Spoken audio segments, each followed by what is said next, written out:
Mali yata yung persepsyon at naging sentimento ni Congressman.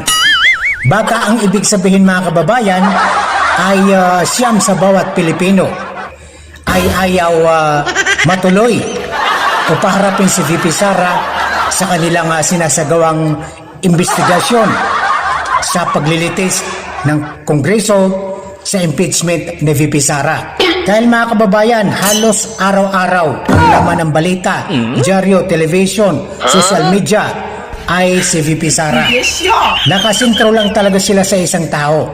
Subasahin natin mga kababayan ang naging pahayag ni Congressman. Hindi na raw nakakagulat na halos siyam sa bawat 10 Pilipino ay nais humarap ni VP Sara sa paglilitis. So agree ba kayo mga kababayan sa sinabi ni Congressman? Ulitin ko, baka nagkamali lang ng persepsyon.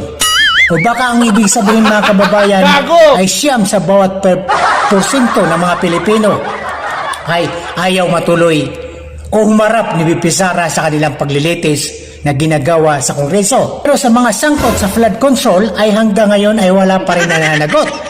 So bakit ganun mga kababayan? Sa akin wala akong pinapanigan mga kababayan.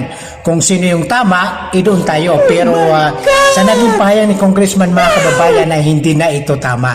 Kasinungalingan na ito.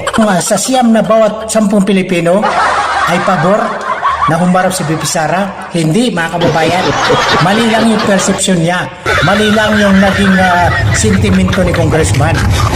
Dahil sila lang naman talaga ang may gusto. Kaya lahat ng paraan ay ginagawa nila para lang mabaldado si VP Sara at malumpo at hindi na makatakbo pa. Yun po ang dahilan mga kababayan.